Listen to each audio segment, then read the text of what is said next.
Once a generation, there might be a game or two that inspire developers to incorporate their ideas into future titles. Games and mechanical systems that influence the industry for better and for worse. What's much more rare, however, is a game that motivates its player base to do the same, creating worlds within worlds, their only limit being the boundaries of their imagination.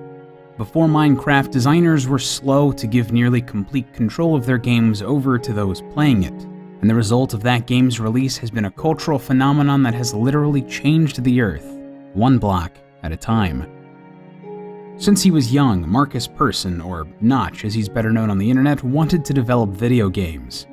He'd worked with computers since childhood, tinkering with coding on a Commodore 128 that his father had bought for him. By 8 years old, he'd made his very first program, a basic text adventure video game in the vein of Zork, where typing a correct series of keystrokes would progress you to the next screen. This passion for gaming would continue through Persson's schooling. He remembered telling a career counselor that he wanted to develop video games for a living. Humorously, she told him that such a career was unlikely at best. Despite this, Persson's passion for games would continue, and he became a developer for the company that would later become King.com, the creator of Candy Crush, sometime after graduating. However, he continued to develop his own ideas in his free time. Particularly, Persson was inspired by Dwarf Fortress and Dungeon Keeper to create a base-building title, developing a prototype known as Ruby Dung, which he hoped would be like Dwarf Fortress but more accessible for new players. This game never progressed past these early prototypes. While working on Ruby Dung and tossing around ideas for another zombie-inspired prototype, Persson came across a thread on the TIG-Source game development forums discussing a title called Infiniminer. Persson was struck by the title's voxel-driven visual aesthetic, believing it would be perfect for small, independent developers because of its relative simplicity. It left much to the player's imagination while simultaneously being representative of what was mechanically in the game's world. The rudimentary art style also meant that it could potentially run on a wide variety of devices, hitting high frame rates or displaying millions of blocks even on weak or out-of-date systems. Regardless, Persson thought that the theming of Infiniminer left much to be desired, but also felt that its implementation in a fantasy game would work well. Persson combined the ideas of Ruby Dung, his unmade zombie-driven title, and Infiniminer into a single experimental idea, developing a prototype in his spare time at home that he titled Cave Game. However, creating Cave Game was a risk for Persson. Though his employers at King.com did not mind their developers creating their own games on their own time, they did not like how seriously Persson was taking this new experiment. Lars Markgren, co-founder of King.com, remembered, "We felt that we couldn't have someone working for us that at the same time was building his own gaming company." However, Persson was not dissuaded. He left his position at King.com in 2009 to pursue the development of Cave Game, taking a day job at online photo-sharing service Jobum to pay his bills. Eventually, the experiment that Persson called Cave Game evolved into a much more realized project that he dubbed Minecraft, a voxel-driven, fantasy-themed sandbox building game where players could create anything that they wanted using the tools available in-engine. The very first version of Minecraft, later known simply as Minecraft Classic, was released to the public on the TIG-Source forums on May 17, 2009. This first release of Minecraft was, for lack of a more descriptive term, unfinished. Persson didn't even consider it to be an alpha. However, something about Minecraft caught on with its players. The game had no meaningful tutorial, no directions or instructions. Instead, it offered the driver's seat to the player, letting them do what they wanted when they wanted, and this open-endedness sowed the seeds of a community desperate to decipher all of its hidden secrets. Players flocked to online message boards, sharing what they discovered and instructing new players on how to make items and equipment. It isn't difficult to see what players found so appealing. When you start up Minecraft, a new world is generated and the player is dropped into it with no direction or instruction. Instead, you're just given a set of tools and wordlessly told to go explore. Players can use materials in the world like wood, dirt, and stone to craft items and structures, placing blocks in specific configurations to create everything from swords, pickaxes, and armor in their inventory to castles, portals, and golems in the overworld. During the day, the only limit was the player's imagination, but when the sun sets, monsters roam the landscape, hoping to catch new and unprepared players off guard.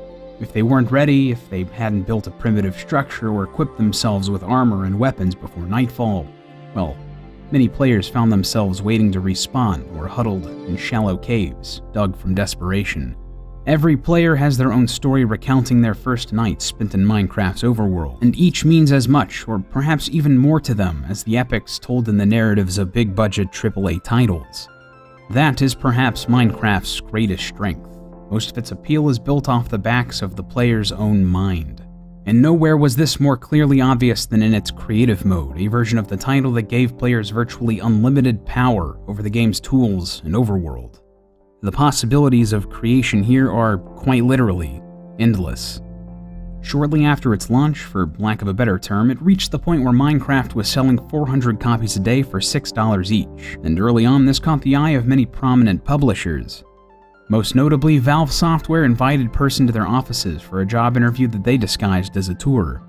When he arrived, and after showing him around, they told him that he was a gifted programmer and offered him a position within the company. And what he described as one of the most difficult decisions of his life, Person turned them down, reasoning, "Somehow I felt that Minecraft was maybe my chance to create a Valve, rather than work at Valve." Despite the title having little to no advertising, Minecraft skyrocketed in popularity because of its natural virality, selling tens of thousands of copies and making Person a millionaire. However, Person quickly realized that he would not be able to keep up with the demands of the game on his own. He remembered calling Jacob Porser, his best friend from his development days at King.com, and just telling him, "Quit your job, we're starting a company." Person also recruited the business sensibilities of Carl Manna, his former boss at Jalbum, and the trio co-founded a new developer that they christened Mojang. Over time, the burgeoning company grew, bringing on more talent as their needs swelled. Jens Bergensen was hired as a programmer on Minecraft, eventually taking the mantle of lead designer when Person passed him the torch in 2011 so that he could focus on creating other games. Pixel artist Marcus Junkboy Toivonen reached out to Person early on, offering his services as an artist on the title, and he was brought on board as Mojang's art developer. Music and sound effects for Minecraft were composed by Daniel Rosenfeld, better known as C418. Rosenfeld's music for the title is nothing but serene, contributing to its calm and relaxing atmosphere. One of the biggest differences that set Minecraft apart from other games of its time was the fact that it was very much unfinished. Mojang did not release a version that they described as even alpha or beta until 2010, but this ended up being to the game's advantage. Players could contribute to the title as it was being made, suggesting changes or additions that they felt would be beneficial. And this was only further aided by the openness and reachability of Person and the other developers at Mojang, who were active on Twitter and online message boards like Reddit. After years in this unusual development cycle, Mojang officially released Minecraft version 1.0 on PC on November 18, 2011. Versions for Android and iOS were also released that same year, and since then Minecraft has found its way onto almost every major platform. As the game was updated, new features and ideas were added, including an entire Netherrealm, a pseudo-adventure mode, a hardcore survival mode, and a final boss-like encounter with a dragon. Minecraft was a hit before it was even released, generating hundreds of millions of dollars in profit for Person and the others at Mojang, and in the time since its release, Minecraft has cumulatively sold over 100 million copies, making it the second best-selling game of all time, after only Tetris, a game that has been ported to calculators. More important than these numbers, however, are the people that they represent. Minecraft's impact on the industry and the community that it's built are indescribable. Countless games have taken elements from Minecraft and incorporated them into their mechanics and aesthetics, and fan mods for the game are literally endless. The game has also seeped into all corners of multimedia with toys, books, merchandise, and spin-offs on store shelves, and a feature film on the way. As a result, fans of the franchise are now too numerous to count, and fan-made content featuring the game or its iconography are integral parts of platforms like YouTube, Twitch, and even Minecraft itself. An annual convention where fans can congregate known as Minecon began in 2010, and has since become the largest con for a single video game in the world, attracting 10,000 attendees in 2015. Minecraft has even been adopted as a tool for learning, with many schools using the game in programs designed to promote creativity, social interaction, and problem-solving in children. Mojang has since embraced this idea and has developed an entire version of the game around these educational purposes. Somewhat ironically, in 2014, the passion of this community would ultimately end up driving Person, Pursor, and Mana to make their biggest decision regarding Minecraft yet: to let it go. In mid-2014, Mojang began enforcing part of its end-user license agreement, barring their players from selling in-game items or effects to each other for real-world currency. Morally, the company's management felt that this was the right thing to do, but received significant backlash from the community. As a result, in jest, Person tweeted, "Anyone want to buy my share of Mojang so I can move on with my life? Getting hate for trying to do the right thing is not my gig." Within 30 minutes of Person sending this tweet, Mana received a call from a Microsoft executive asking if Person was serious, and when Mana asked Person, he wasn't entirely sure. Though originally a joke, the idea of letting someone else take over Mojang had taken root in Person's mind. Understandably, managing the company responsible for the most popular game of the modern age was stressful, and handing the keys to someone else might be the best for everyone involved. Several calls began pouring in from the likes of Electronic Arts and Activision Blizzard, but Microsoft was the company that interested Mojang's co-founders the most, and after a few meetings and phone calls, the trio formulated a deal with Microsoft. The company would acquire Mojang and the Minecraft IP, the three co-founders would depart from the company, and none of Mojang's employees would be laid off, with most of them receiving significant bonuses. By September of 2014, the deal was done, and Microsoft announced that they would be acquiring Mojang for $2.5 billion from Person, Pursor, and Mana. This was made official on November 6, 2014, with Microsoft taking control and the three departing to pursue other opportunities.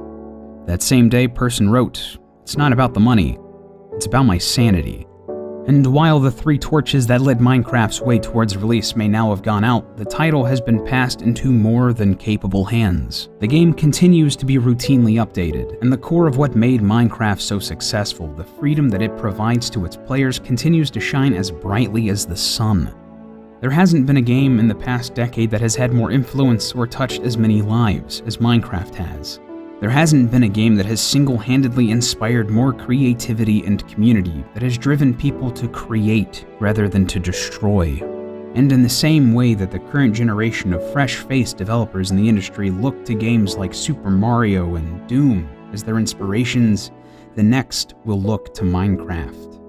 And the way that will shape the industry, the way that these future designers will hand freedom to the players, personally, that excites me like nothing else.